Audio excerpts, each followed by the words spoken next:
Assalamualaikum warahmatullahi wabarakatuh. Waalaikumsalam warahmatullahi wabarakatuh. Bismillah Waalaikumsalam. walhamdulillah wassalatu wassalamu ala rasulillah. Rabbis rohli sodri wa yasirli amri wahlul uqdatam min lisani yafqahu qauli.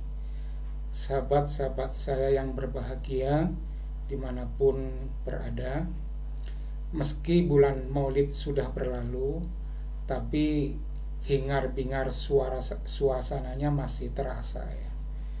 Dan yang paling afdol dalam suasana ini adalah kita bercerita tentang sifat-sifat Nabi Muhammad Sallallahu Alaihi Wasallam yang luar biasa.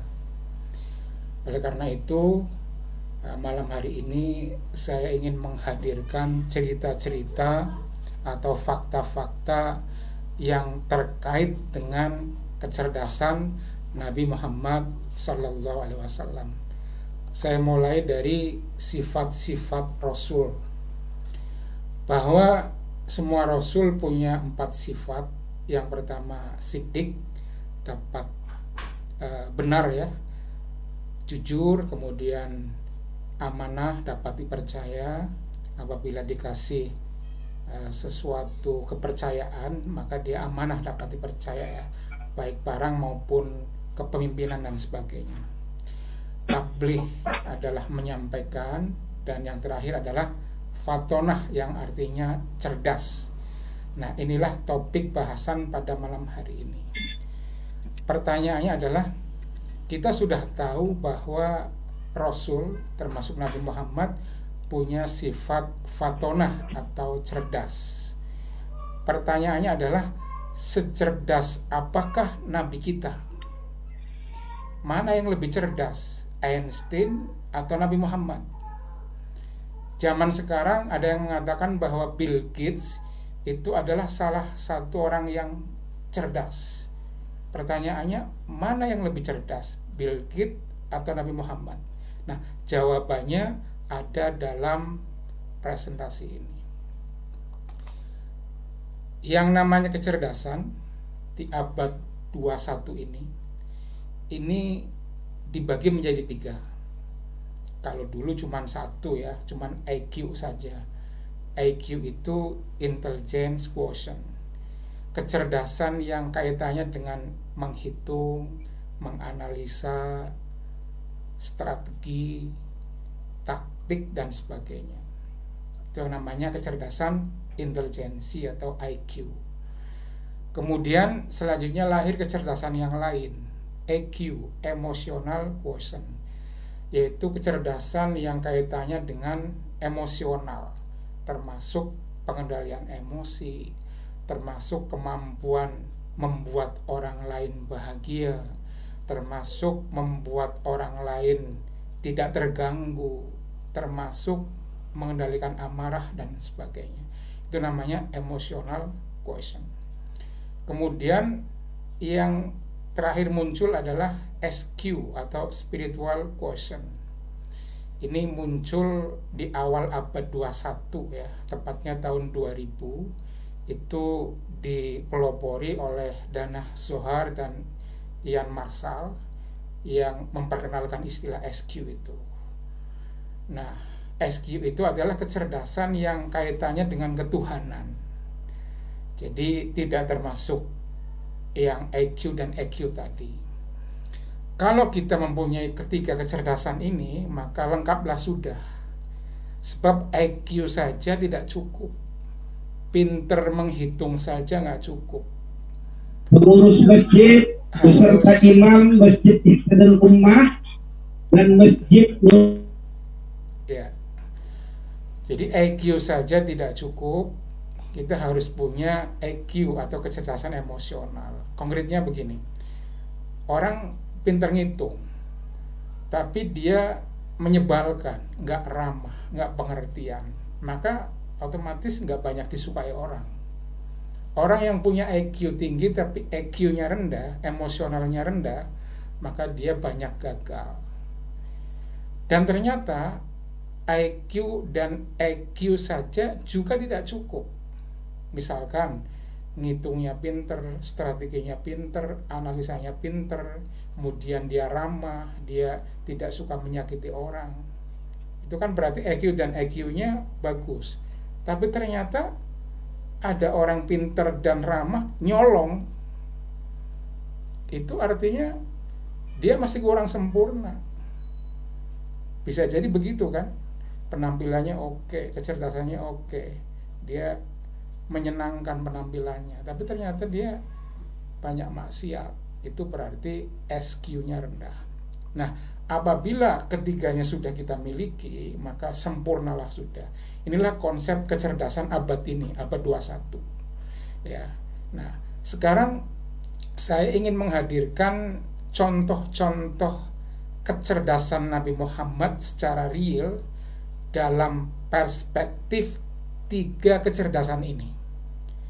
Bagaimana sebenarnya Nabi kita kalau kita ukur dengan kacamata kecerdasan zaman now?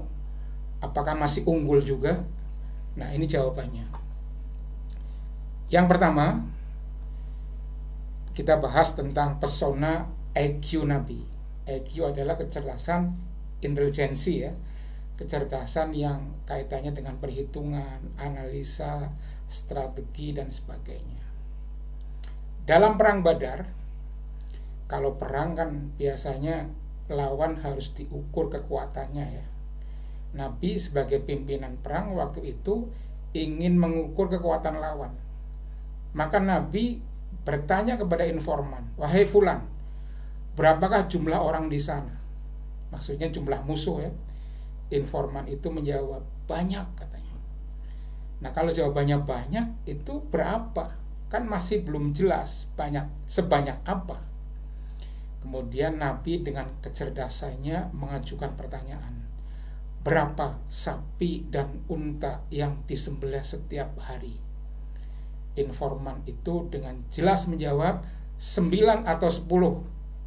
Nah, baru Rasulullah paham bahwa musuh di sana kekuatannya sekitar 900 sampai 1000 orang. Sebab 1 ekor sapi itu untuk konsumsi kurang lebih 100 orang. Nah, kalau Nabi kita tidak punya kecerdasan intelijensi, maka nggak mungkin ada pertanyaan seperti ini. Karena ini bukan matematika biasa. Kalau matematika biasa 9 kali 100 banyak orang tahu.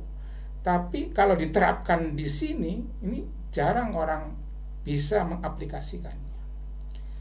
Contoh kedua, dalam perang Uhud.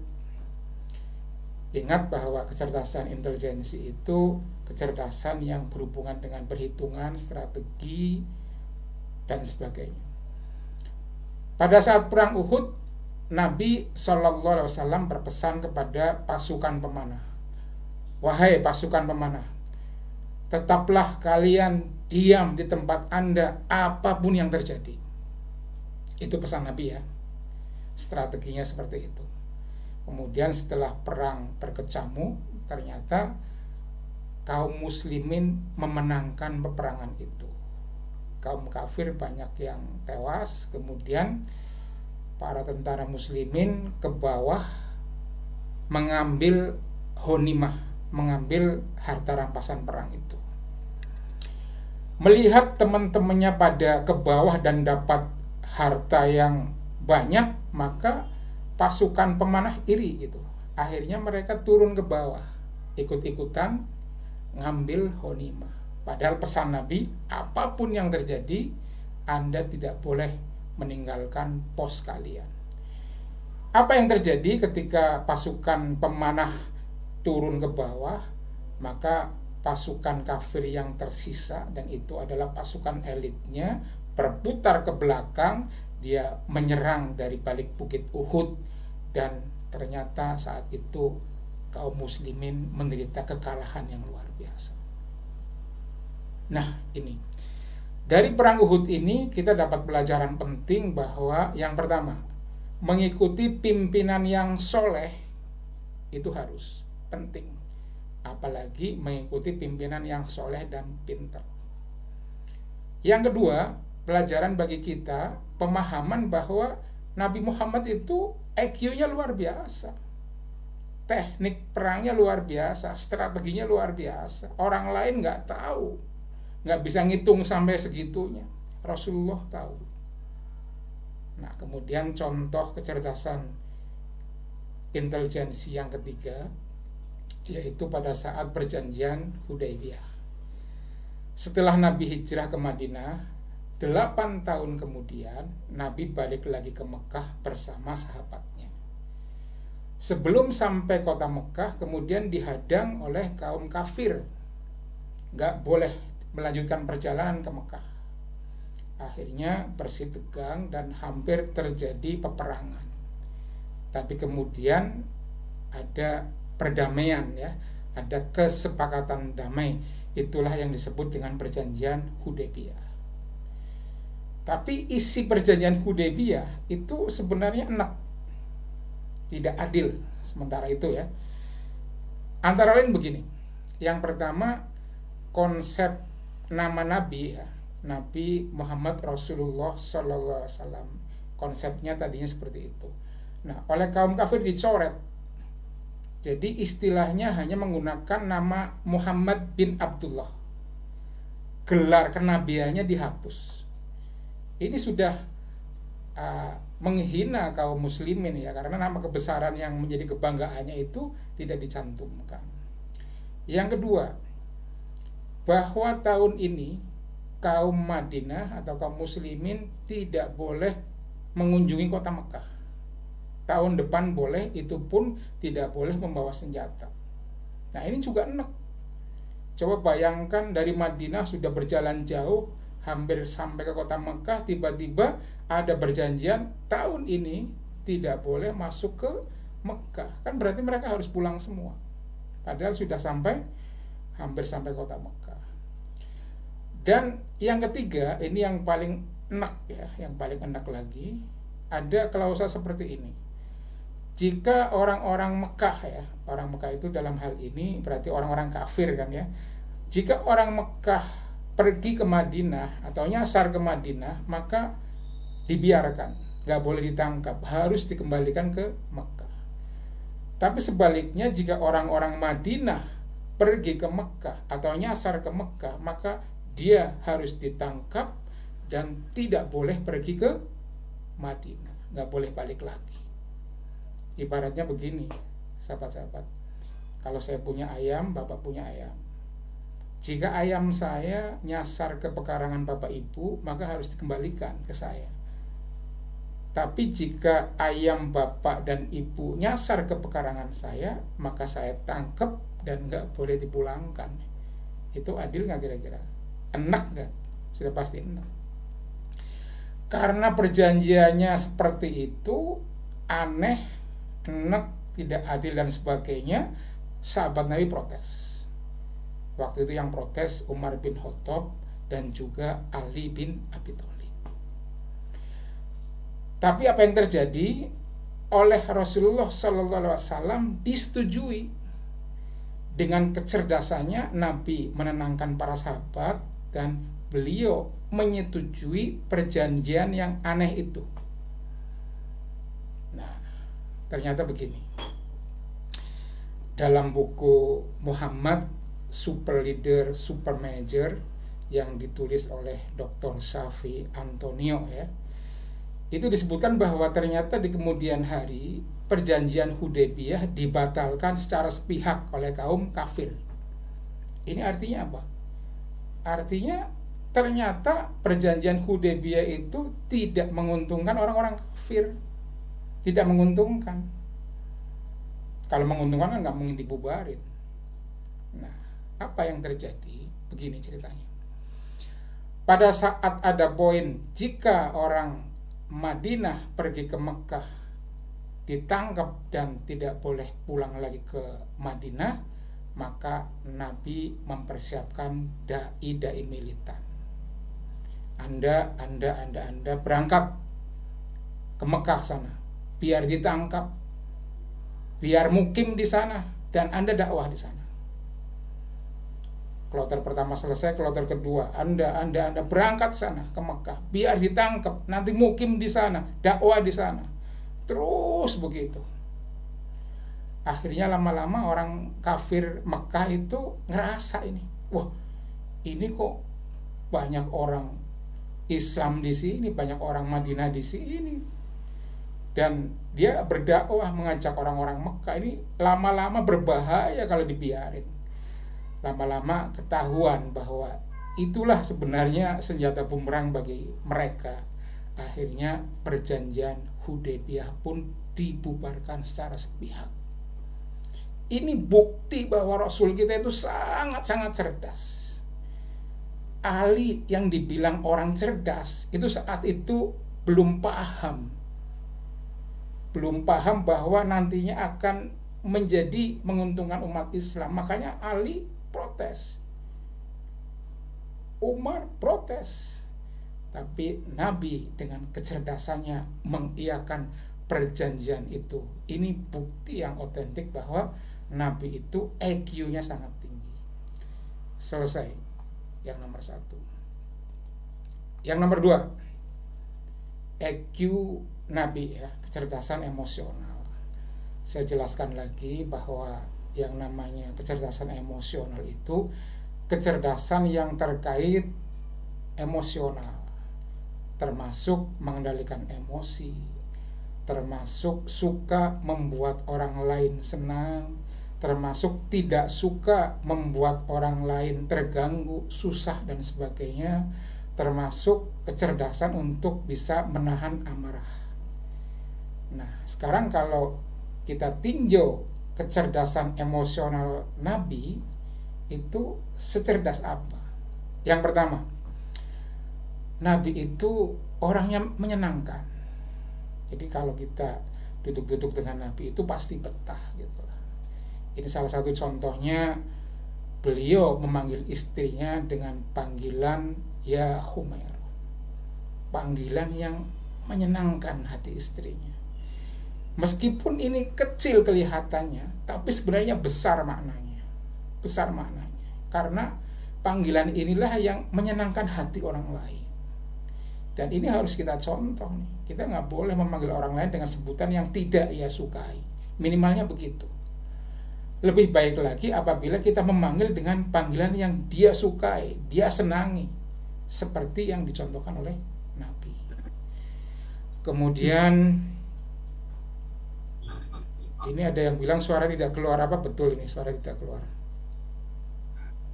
Mohon konfirmasi. Jadi saya jelas Pak, jelas. Jelas Ustaz. Berarti mungkin di sananya ya. Ya, alatnya itu aja. Yang kedua, kebun jeruk jelas. ya, lanjut. kasih. Yang pertama Ya, dan jelas Pak. menyenangkan. Yang kedua, Rasulullah itu pinter menjaga perasaan. Ini contohnya gini. Pagi-pagi di rumah nggak ada makanan. Mungkin kalau kita zaman sekarang itu biasanya ada gorengan, ada kopi, ada nasi uduk. Kok hari itu nggak ada gitu loh, sepi. Sebelum istrinya bilang, wahai Rasulullah, mohon maaf, ini hari ini tidak ada yang bisa dimasak. Mohon maaf, hari ini tidak ada yang bisa saya suguhkan. Ini Rasul sudah bilang begini dulu, aku hari ini puasa. Kan luar biasa nih. Jadi istrinya senang nih. Alhamdulillah, untung Rasul puasa gitu. Jadi nggak masalah gitu. Itu padahal dalam rangka ingin menjaga perasaan. Sebab puasa sunnah itu boleh niatnya itu di pagi hari. Ya, kalau puasa wajib, puasa Ramadan itu niatnya harus di malam hari sebelum puasa. Ini salah satu kecerdasan yang luar biasa ini, jaga perasaan. Lebih menakjubkan lagi selanjutnya ini, nggak enakan itu adalah bagian dari kecerdasan emosional. Dan ini mungkin nggak ada duanya. Suatu hari Rasulullah ada acara yang menyebabkan dia pulang malam hari. Sampai rumah sudah larut malam, kemudian dia menyangka ya kayaknya istri udah tidur nih. Dia begitu nggak enakannya sampai tidak tega untuk mengetuk pintu rumah untuk membangunkan istrinya. Coba. Akhirnya beliau Rasulullah SAW, pemimpin agama, pemimpin negara, orang yang mulia itu tidur di luar rumah. Ini kan luar biasa ini, subhanallah. Dan ini memang diceritakan karena nggak enak sama istrinya, karena istrinya menjelang pagi gelisah, biasanya di samping ada Rasulullah, tiba-tiba nggak ada menjelang pagi, akhirnya dia keluar dan dia terkaget-kaget ketika melihat Rasulullah tidur di luar. Dan memang benar, dia bilang, aku nggak enak untuk mengetuk pintu, mungkin Anda sudah tidur pulas, begitu. Ini yang luar biasa nih, kecerdasan emosional yang mungkin tidak kita temukan di zaman sekarang. Bapak pernah ada yang begini nggak kira-kira nih? Nah, selanjutnya ini yang lebih luar biasa lagi ya. Jadi kalau ini mungkin masih mudah ditiru ini, tapi ini yang luar biasa. Meredam amarah. Begini, sebelum saya menceritakan ini saya jelaskan tentang kekuatan fisik Nabi dulu ya, karena ini ada hubungan ini. Kekuatan fisik Nabi.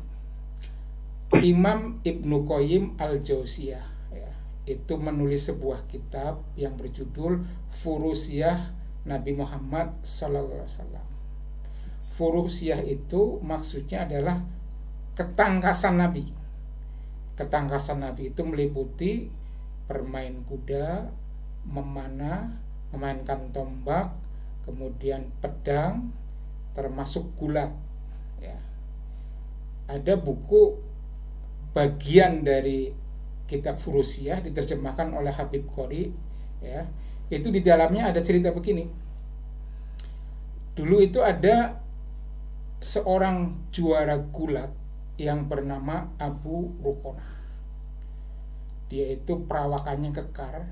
Kalau dia duduk-duduk dengan sahabatnya itu kelihatan itu dia paling kekar lah. Mungkin kalau sekarang ADRA ya, perawakannya begitulah. Dia jago gulat waktu itu. Dia nantang kepada Rasulullah, Muhammad, berani nggak engkau gulat melawan saya? Kalau engkau menang, saya kasih 1 ekor kambing. Kemudian diladeni sama Nabi Muhammad, terjadilah pertarungan yang sengit, gulat ya, antara Abu Ruqonah, jawara gulat, melawan Nabi kita Muhammad SAW. Ternyata dimenangkan oleh Nabi. Karena Abu Ruqonah penasaran, nantang lagi. Kemudian kalah lagi, sampai 3 kali kalah berturut-turut. Nah, ini cerita ini dapat memberikan pemahaman bagi kita bahwa kekuatan Nabi itu luar biasa, fisik Nabi itu luar biasa. Nah, yang ingin saya ceritakan adalah ini, tentang meredam amarah. Saya pertama kali mendengar cerita ini dari almarhum Kiai Haji Zainuddin MZ ya. Saya akan ceritakan ulang kurang lebih seperti ini. Kalau Nabi Muhammad lewat di suatu jalan, itu ada orang kafir yang jahil. Nabi dilempari dengan kerikil, dilempari dengan batu, bahkan dilempari dengan kotoran onta. Tidak hanya disakiti secara fisik, tapi dia juga memaki. Kalau zaman sekarang mungkin membuli gitu ya. Jadi secara fisik juga disakiti, terus kemudian dia mencaci maki Nabi Muhammad. Tapi Nabi Muhammad dengan tenangnya, dia nggak marah. Bukan karena nggak berani sama si kafir itu. Tadi kan sudah saya ceritakan bahwa Nabi Muhammad itu luar biasa kekuatan fisiknya. Kalau dia mampu, kalau dia mau ya, kalau Nabi mau diringkus, pasti kalah itu. Jadi meskipun dia juara gulat, tapi dilecehkan sama orang kafir itu, dia tetap mampu menahan amarah. Ini yang sulit ini. Kalau kita lemah lain cerita ya. Kalau kita nggak bisa gulat, nggak bisa ilmu bela diri lain cerita. Kalau takut lain cerita. Tapi beliau punya kekuatan yang luar biasa, tapi dia nggak mau membalas. Ini kan luar biasa. Terus setiap dia lewat jalan itu selalu dicaci, selalu dilempari batu, selalu disakiti dan sebagainya. Berlangsung lama. Tiba-tiba suatu hari Nabi lewat jalan yang sama ya, sepi. nggak ada orang yang melempari, nggak ada orang yang mencaci. Kata Ustadz Zainuddin waktu itu, langganan gue mana nih gitu, kira-kira begitu. Sampai 3 hari lewat jalan yang sama aman, dan taulah Nabi bahwa ternyata si kafir itu sedang sakit. Mendengar kabar bahwa si kafir itu sakit ya, Nabi tidak senang, tidak nyukurin, rasain gitulah. Tapi beliau malah menengok, datang ke rumahnya sambil membawa oleh-oleh. Nah, setelah mengetuk pintu ya, si sakit itu kira-kira sedang berbaring lah, kemudian ada yang membukakan pintu. Begitu pintu dibuka, yang datang adalah Nabi Muhammad, maka si kafir itu takutnya bukan main. Karena dia ngerasa kan, dia selalu jahilin Nabi itu, dia selalu jahilin Nabi Muhammad. Semakin dekat langkahnya, maka dia semakin gugup, semakin takut. Dia mengira bahwa hari itu adalah hari terakhirnya. Muhammad akan menikam saya, Muhammad akan membalas dendam gitu. Setiap langkah Nabi Muhammad mendekatinya, semakin gugup, semakin berdebar, semakin takut. Tapi setelah Nabi benar-benar dekat dan akhirnya sudah sampai di dekat si sakit itu, Nabi Muhammad mengelus keningnya dengan lembut, menyapanya dengan sopan santun. Nah, itu yang terjadi. Maka si kafir itu lega hatinya, senang sekali. Bercampur dengan heran, bercampur dengan ya rasanya bercampur aduk lah. Ada senang, ada heran, ada takjub dan lain sebagainya. Sampai-sampai dia ngomong, wahai Muhammad, akulah orangnya yang setiap hari melempari Anda dengan batu. Akulah orangnya yang setiap hari melempari Anda dengan kerikil, mencaci maki Anda. Bahkan saya sampai pernah melempari Anda dengan kotoran onta. Tapi saya sudah 3 hari sakit, tak seorang temanku pun datang menjengukku. Engkaulah orang yang pertama menjenguk saya, dan engkau ternyata tidak marah. Betapa mulia budi pekertimu Muhammad. Maka persaksikanlah bahwa saya masuk Islam. Luar biasa ini. Jadi kita cerita emosional ya, meredam amarah ini kan luar biasa nih. Bahkan Nabi pernah mengatakan yang kurang lebih itu, orang yang kuat itu sebenarnya bukan orang yang memenangkan dalam pertarungan gulat ya. Ada yang lebih kuat lagi, yaitu kemampuan untuk meredam amarah. Ini Nabi luar biasa. Nah, ini saya ceritakan ini, saya coba sandingkan dengan ini Pak. Ada pahlawan yang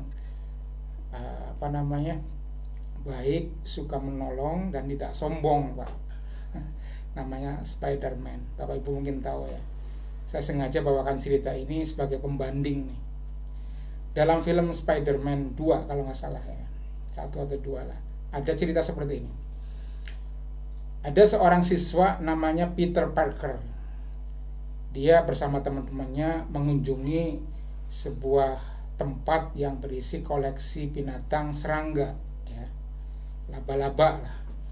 Pada saat Peter Parker mendekati salah satu stand laba-laba, kemudian dia digigit laba-laba itu, kemudian dia demam tinggi, menggigil, dan esok paginya sembuh dan timbul kekuatan yang luar biasa. Itulah awal mula Peter Parker menjadi Spider-Man.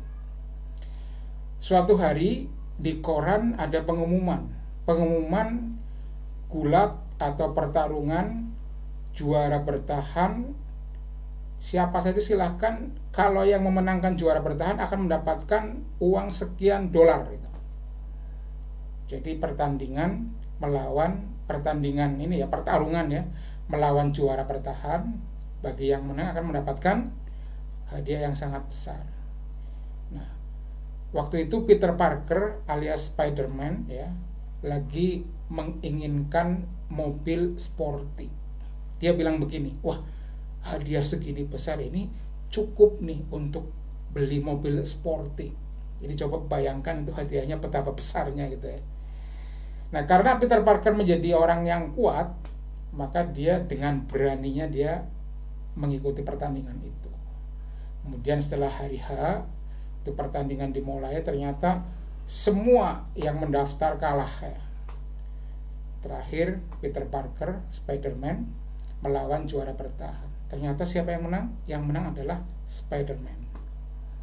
Setelah juara bertahan kalah, kemudian Peter Parker alias Spider-Man keluar arena pertandingan, dia masuk ke dalam ruang panitia ya, kurang lebih seperti itulah, untuk menagih hadiahnya. Kemudian si panitia terkaget-kaget setelah buka topengnya. Kemudian si panitianya heran begini, loh kok yang menang itu anak-anak gitu. Itu kan masih sekolah kan waktu itu, masih SMA gitu. Kok yang memenangkan pertandingan ini kok masih unyu-unyu begitulah. Akhirnya sifat busuknya keluar. Panitia bilang begini, ini hadiahnya gitu. Terus dihitung kan sama Peter Parker, ternyata hadiahnya kecil, tidak sesuai dengan yang dia janjikan. Akhirnya protes. Kemudian si panitia bilang, uang segitu itu sudah sangat cukup untuk anak kecil seperti Anda gitu. Jadi mentang-mentang memenangnya anak kecil itu, si panitianya curang. Akhirnya Peter Parker alias Spider-Man dengan langkah gontai, lemes, dia meninggalkan ruang panitia. Beberapa langkah setelah Peter Parker meninggalkan ruang panitia, tiba-tiba ada perampok bersenjata ya. Dia menodongkan pistolnya, kemudian dia bawa semacam tas begitu. Dia merampok uang yang tadinya dipersiapkan untuk pemenang pertarungan itu, dirampok semua oleh penjahat bersenjata tadi.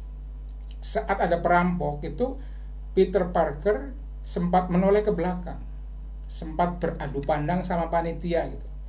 Dan si panitia itu seolah-olah ada isyarat, tolonglah saya begitu. Tapi Spider-Man tetap nggak mau menolong gitu.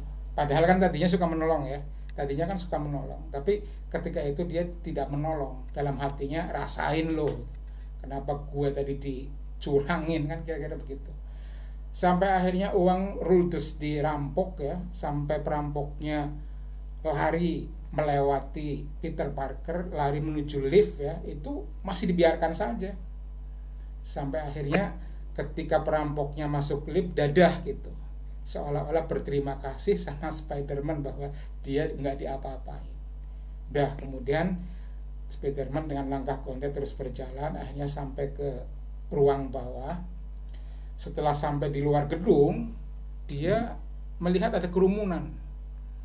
Ternyata di kerumunan itu ada orang yang tergeletak meninggal.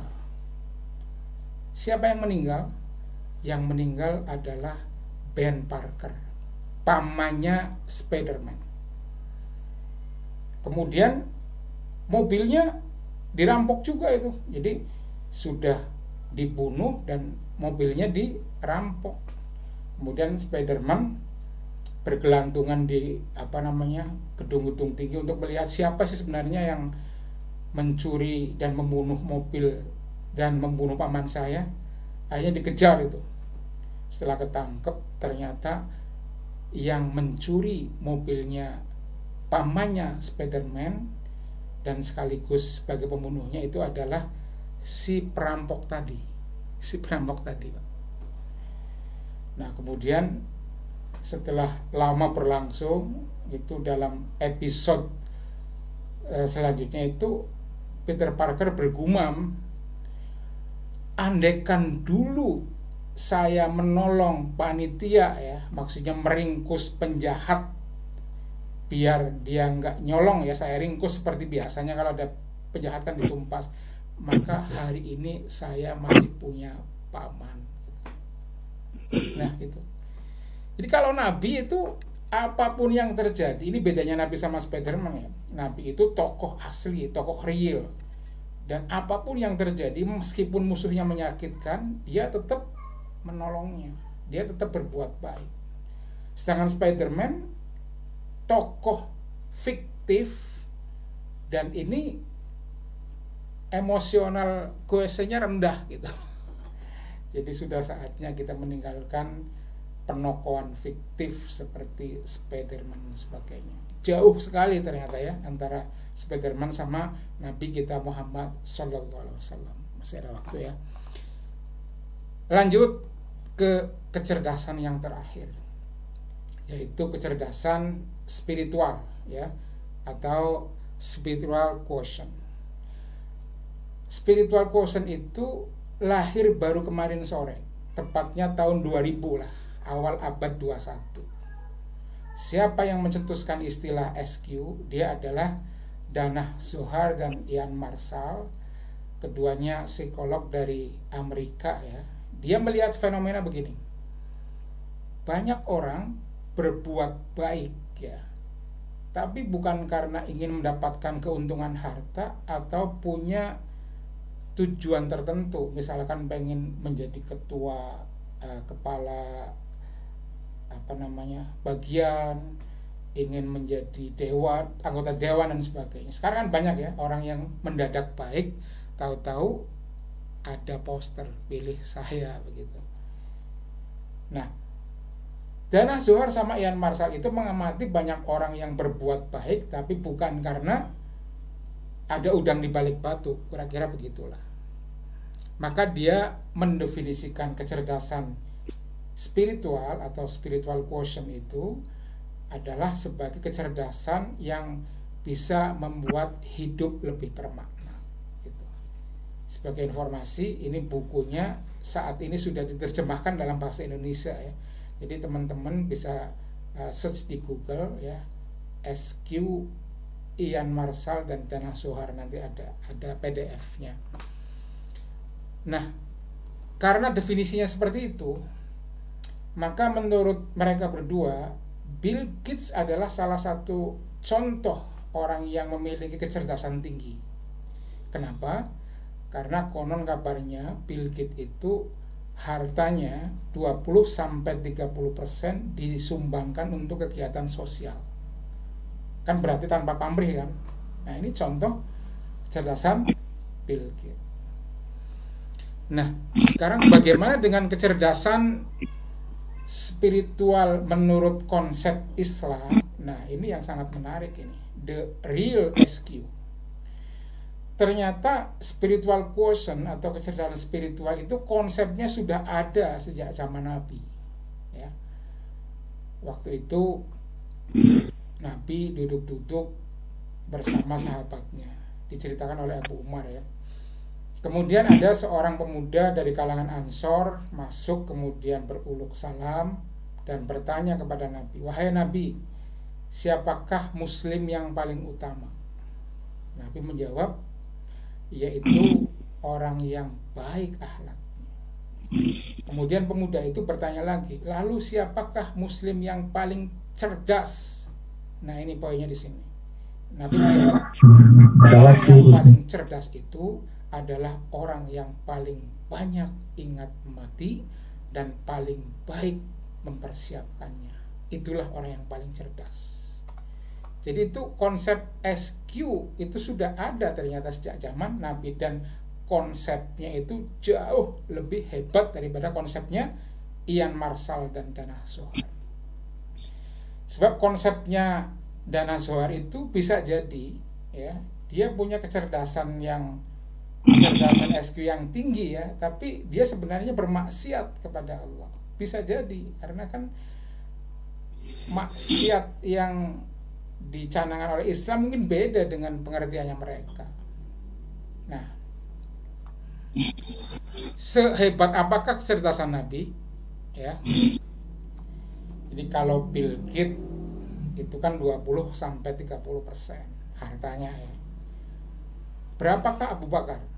Berapa persen kira-kira? Jadi suatu hari ini ada dalam buku ini ya, Fadhailul A'mal, kitab Fadhailul A'mal yang suka dibawa oleh Jamaah Tabligh ya, kitabnya hijau, dan di situ ada bab yang namanya kisah para sahabat. Nah, di situ ada kisahnya itu. Jadi suatu hari Nabi menghimpun dana untuk keperluan jihad ya. Kemudian para sahabat ditanya, apa yang tersisa di rumah? si Fulan. Si Fulan menjawab, tinggal sekian di rumah. Anda tinggal berapa? Tinggal sekian. Mas Umar tinggal berapa? Ya kurang lebih tinggal separuh lah. Nah pas tanya kepada Abu Bakar, wahai Abu Bakar, apa yang engkau tinggal di rumah? Jawabannya, tinggal Allah dan Rasulnya. Itu artinya itu Abu Bakar 100% menyerahkan hartanya. Jadi kalau Bill Gates hanya 20%, Abu Bakar berapa? 100%. Ternyata orang-orang kita itu jauh lebih tinggi SQ-nya. Ya. Berapakah Nabi Muhammad? Ya, kalau Bill Gates 20%, Abu Bakar 100%, Nabi Muhammad berapa nih? Nabi Muhammad itu begini. Suatu hari ada orang yang minta kepada Nabi, dan saat itu Nabi tidak punya harta atau sesuatu untuk dikasihkan ke yang minta tadi. Apa Nabi bilang? Nabi bilang begini, saya akan kasih Anda ya, tapi karena hari ini saya tidak punya sesuatu untuk dikasihkan ke Anda, tolong ini dicatat sebagai hutang.